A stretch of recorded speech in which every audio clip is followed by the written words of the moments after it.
Just over 6% of Japan's population is fully vaccinated.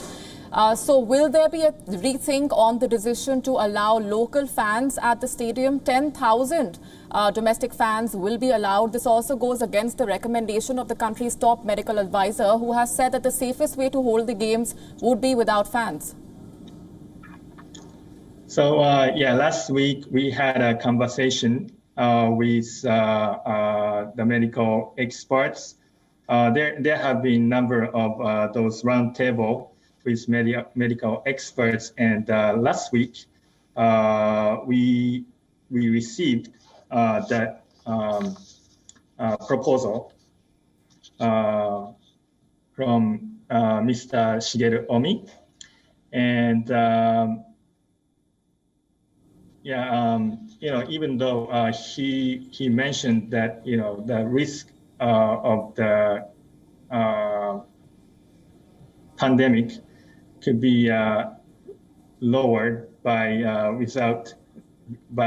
hosting the games without spectators, but also he advised that how we lower the risk even with spectators.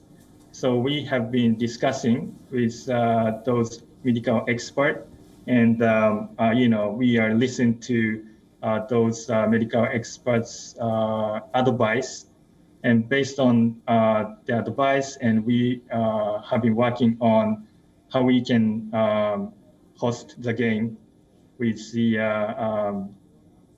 spectators upper limit of 50% of the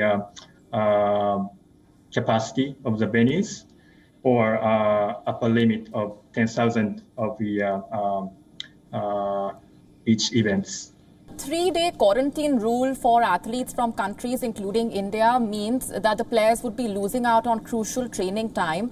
Are there some conditions under which this rule could be revised, perhaps allowing them access to the training centers? We have discussed with the government of Japan about the situation for the games participants coming from the India and other countries heavily affected by variant strains of the coronavirus, as is currently the case with all arrivals from those countries. Games participants coming from them will need to follow more stringent procedures than participants coming from other countries. These current restrictions applying to all arrivals are also stricter than general procedures for participants outlined in the playbooks.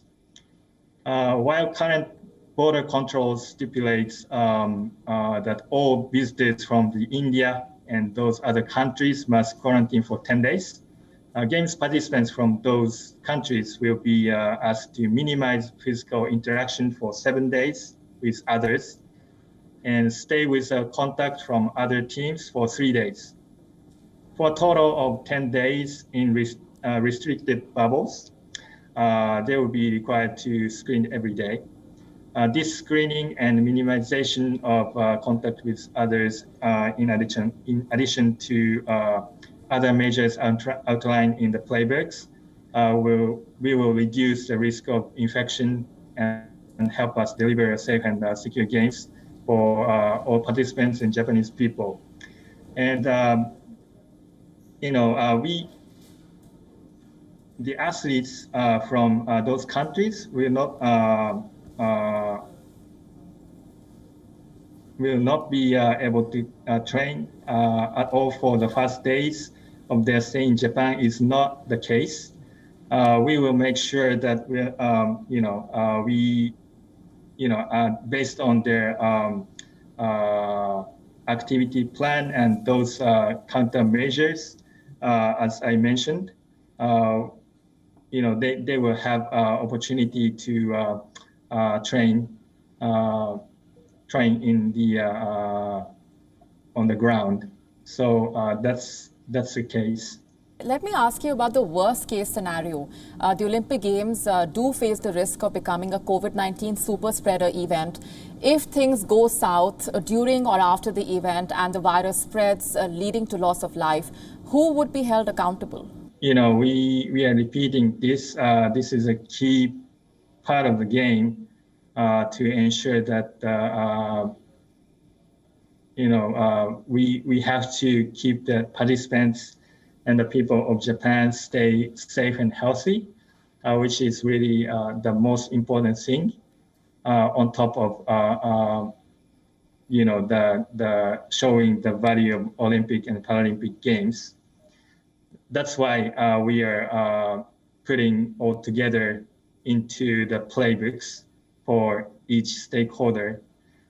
We are making sure that we ask all the delegation from the for the participants to the games to assign COVID-19 liaison officer, so that they are in charge of collecting all the information for first 14 days of activity plan for all the delegation member from their delegation, so that we know as Tokyo 2020 Organizing Committee, all the participants, activity plan in Japan, and it's shared with the government of Japan to make sure how we can